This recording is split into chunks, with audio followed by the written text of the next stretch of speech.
Operation ಸಿಂಧೂರ ಯಶಸ್ವಿಗೆ ಸೈನಿಕರೇ ಕಾರಣ ಎಂದು ರಕ್ಷಣಾ ಸಚಿವ ರಾಜನಾಥ್ ಸಿಂಗ್ ಭುಜ್ ಏರ್ಬೇಸ್ನಲ್ಲಿ ಹೇಳಿಕೆಯನ್ನ ನೀಡಿದ್ದಾರೆ. ಆಪರೇಷನ್ ಸಿಂಧೂರ ಯಶಸ್ವಿಗೆ ಸೈನಿಕರೇ ಕಾರಣ. ಭುಜ್ ಏರ್ಬೇಸ್ನಲ್ಲಿ ಸೈನಿಕರ ಪರಾಕ್ರಮವನ್ನ ಇಡೀ ಜಗತ್ತೇ ನೋಡಿದೆ ಎನ್ನುವಂತಹ ಮಾತುಗಳನ್ನಾಡಿದ್ದಾರೆ. ಗುಜರಾತ್ನ ಭುಜ್ ಏರ್ಬೇಸ್ನಲ್ಲಿ ರಕ್ಷಣಾ ಸಚಿವ ರಾಜನಾಥ್ ಸಿಂಗ್ ಹೇಳಿಕೆ ನೀಡಿದ್ದಾರೆ. ಉಗ್ರರ ನೆಲೆ ಧ್ವಂಸ ಮಾಡಿ ಪಾಕ್ಗೆ ತಕ್ಕ ಉತ್ತರವನ್ನ ನೀಡಿದ್ದೇವೆ. ಭಾರತದ ಗಡಿಗಳು ಸಂಪೂರ್ಣವಾಗಿ ಸುರಕ್ಷಿತವಾಗಿವೆ ಎನ್ನುವಂತಹ ಮಾತುಗಳನ್ನಾಡಿದ್ದಾರೆ. ಇನ್ನು ಕುತಂತ್ರಿ ಪಾಕಿಸ್ತಾನಕ್ಕೆ ನಮ್ಮ ಸೇನೆ ತಕ್ಕ ಪಾಠವನ್ನ ಕಲಿಸಿದೆ. ನಮ್ಮ ಸೇನೆ ತೋರಿದಂತಹ ಧೈರ್ಯ ಸಾಮರ್ಥ್ಯವನ್ನ ಎಂದಿಗೂ ಕೂಡ ಮರೆಯಲಾಗಲ್ಲ. ಭುಜ್ ವಾಯುನೆಲೆಯಲ್ಲಿ ರಕ್ಷಣಾ ಸಚಿವ ರಾಜನಾಥ್ ಸಿಂಗ್ ಯೋಧರ ಕುರಿತಂತೆ ಮಾತನಾಡಿರುವಂಥದ್ದು. ಆಪರೇಷನ್ ಸಿಂಧೂರದ ಬಳಿಕ ಆಪರೇಷನ್ ಸಿಂಧೂರದ ಯಶಸ್ವಿಗೆ ಯೋಧರೇ ಕಾರಣ ಎನ್ನುವಂತಹ ಮಾತುಗಳನ್ನಾಡಿದ್ದಾರೆ. गिरा ना, आग लगी, गाड़ी गुजर गई है। मैंने भी सोचा भाईजान नूर खान बेस में आके गिरा है। ये ऊंचाइयों को भी छू लिया है। मैं chief air marshal AP Singh को भी इसके लिए मैं बधाई देना चाहता हूं। उनके पूरे ऑफिसर्स, उनके पूरे टीम, उनके सारे जवानों को भी मैं बधाई देता हूं। और साथियों, कोई छोटी बात नहीं है कि हमारी एयरफोर्स की पहुंच पाकिस्तान के हर कोने तक है और ये बात पूरी तरह से साबित हो चुकी है तो हमारी तीनों फोर्सेस की। लेकिन आज एयरबेस पर आए हूं इसलिए मैं इसकी चर्चा कर रहा हूं। और आज स्थिति यह है कि भारत के फाइटर प्लेन बिना सरहद पार किए ही यहीं से उनके हर कोने तक।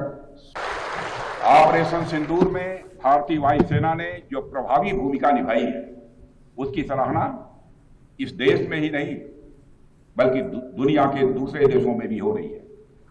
आपके इस ऑपरेशन में न केवल दुश्मनों को डोमिनेट किया है आपने, बल्कि उन्हें डेसिमेट करने में भी कामयाबी हासिल की है। आतंकवाद के खिलाफ चलाए गए इस अभियान को नेतृत्व हमारी एयरफोर्स ने ही किया और हमारी एयरफोर्स एक ऐसी स्काई फोर्स है जिसने अपने शौर्य, पराक्रम और प्रताप से आसमान की नई और बुलंद ऊंचाइयों को भी छू लिया है। मैं chief air marshal AP Singh को भी इसके लिए मैं बधाई देना चाहता हूं। उनके पूरे ऑफिसर्स, उनके पूरे टीम, उनके सारे जवानों को भी मैं बधाई देता हूं। और साथियों, कोई छोटी बात नहीं है कि हमारी एयरफोर्स की पहुंच पाकिस्तान के हर कोने तक है और ये बात पूरी तरह से साबित हो चुकी है तो हमारी तीनों फोर्सेस की। लेकिन आज एयरबेस पर आए हूं इसलिए मैं इसकी चर्चा कर रहा हूं। और आज स्थिति यह है कि भारत के फाइटर प्लेन बिना सरहद पार किए ही यहीं से उनके हर कोने तक। ऑपरेशन सिंदूर में भारतीय वायुसेना ने जो प्रभावी भूमिका निभाई है उसकी सराहना। ಆಪರೇಷನ್ ಸಿಂಧೂರ ಕಾರ್ಯಾಚರಣೆ ಮುಗಿದಿಲ್ಲ. ಆಪರೇಷನ್ ಸಿಂಧೂರದ ಕಾರ್ಯಾಚರಣೆ ಮುಗಿದಿಲ್ಲ. ನಾವು ಕೇವಲ ಇನ್ನು ಟ್ರೇಲರ್ ಮಾತ್ರ ತೋರಿಸಿದ್ದೇವೆ. ಪಿಕ್ಚರ್ ಅಭಿ ಬಾಕಿ ಹೈ ಎಂದು ರಕ್ಷಣಾ ಸಚಿವ ರಾಜನಾಥ್ ಸಿಂಗ್ ಪಾಪಿ ಪಾಕಿಸ್ತಾನಕ್ಕೆ ಎಚ್ಚರಿಕೆಯನ್ನ ನೀಡಿದ್ದಾರೆ. ಸರಿಯಾದ ಸಮಯ ಬಂದಾಗ ಜಗತ್ತಿಗೆ ಚಿತ್ರವನ್ನ ತೋರಿಸುತ್ತೇವೆ. ಸಮಯ ಬಂದಾಗ ಸಂಪೂರ್ಣ ಚಿತ್ರವನ್ನ ನಾವು ತೋರಿಸ್ತೇವೆ ಎನ್ನುವಂತಹ ಮಾತುಗಳನ್ನಾಡಿದ್ದಾರೆ. ಶತ್ರು ರಾಷ್ಟ್ರ ಪಾಕಿಸ್ತಾನಕ್ಕೆ ಖಡಕ್ ಎಚ್ಚರಿಕೆಯನ್ನ ನೀಡಿದ್ದಾರೆ. ಈ ಮೂಲಕ ರಾಜನಾಥ್ ಸಿಂಗ್ ನಾವು ಪಾಕಿಸ್ತಾನಕ್ಕೆ ಕೊನೆಯ ಎಚ್ಚರಿಕೆಯನ್ನ ಕೊಟ್ಟಿದ್ದೇವೆ. ಪಾಕಿಸ್ತಾನ ತನ್ನ ನಡವಳಿಕೆಯನ್ನ ಸುಧಾರಿಸಿಕೊಂಡ್ರೆ ಸರಿ, ಇಲ್ಲದೆ ಹೋದ್ರೆ ಪಾಕಿಸ್ತಾನಕ್ಕೆ ಕಠಿಣವಾದಂತಹ ಶಿಕ್ಷೆಯನ್ನ ವಿಧಿಸುತ್ತೇವೆ ಎನ್ನುವಂತಹ ಮಾತುಗಳನ್ನಾಡಿದ್ದಾರೆ ರಾಜನಾಥ್ ಸಿಂಗ್.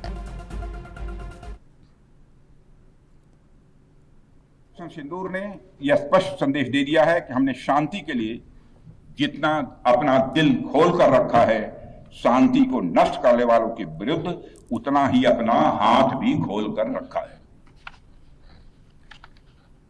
साथियों, एक और बात मैं यहां साफ कहना चाहूंगा कि ऑपरेशन सिंदूर अभी खत्म नहीं हुआ है। जो कुछ भी हुआ है वह सिर्फ एक ट्रेलर मात्र था। अब जब समय आएगा, जब भी सही समय आएगा तो हम पूरी पिक्चर भी दुनिया को दिखाएंगे। साथियों, ऑपरेशन सिंदूर ने यह स्पष्ट संदेश दे दिया है कि हमने शांति के लिए जितना अपना दिल खोल कर रखा है, शांति को नष्ट करने वालों के विरुद्ध उतना ही अपना हाथ भी खोल कर रखा है। साथियों, एक और बात मैं यहां साफ कहना चाहूंगा कि आप ಇನ್ನು ಭುಜ್ ಏರ್ಬೇಸ್ನಲ್ಲಿ ರಕ್ಷಣಾ ಸಚಿವ ರಾಜನಾಥ್ ಸಿಂಗ್ ಭಾಷಣವನ್ನು ಮಾಡಿದ್ದಾರೆ. ಕ್ಷಿಪಣಿಗಳ ಮೂಲಕ ಪಾಕ್ನ ಉಗ್ರ ನೆಲೆಗಳನ್ನ ಧ್ವಂಸ ಮಾಡಿದ್ದೇವೆ. ಉಗ್ರ ಮಸೂದ್ ಅಜರ್ಗೆ 14 ಕೋಟಿ ಪರಿಹಾರವನ್ನ ನೀಡಿದೆ ಪಾಕಿಸ್ತಾನ. ಇನ್ನು ಪಾಕ್ನಲ್ಲಿ ಉಗ್ರರ ಪೋಷಣೆಗೆ ಹಣವನ್ನ ಸಂಗ್ರಹ ಮಾಡಲಾಗ್ತಾ ಇದೆ. ಪಾಕಿಸ್ತಾನಕ್ಕೆ ಐಎಂಎಫ್ ಹಣವನ್ನ ನೀಡ್ತಾ ಇದೆ ಅಂತ ರಾಜನಾಥ್ ಸಿಂಗ್ ಈ ಮೂಲಕ ಹೇಳಿಕೆಯನ್ನ ಕೂಡ ನೀಡಿದ್ದಾರೆ. ಪಾಕ್ಗೆ ಹಣವನ್ನ ನೀಡುವ ಮುನ್ನ ಐಎಂಎಫ್ ಮತ್ತೊಮ್ಮೆ ಪರಿಶೀಲನೆ ಮಾಡಬೇಕು. ಭುಜ್ ಏರ್ಬೇಸ್ನಲ್ಲಿ ರಕ್ಷಣಾ ಸಚಿವ ರಾಜನಾಥ್ ಸಿಂಗ್ ಈ ಕುರಿತಂತೆ ಹೇಳಿಕೆಯನ್ನ ನೀಡಿದ್ದಾರೆ.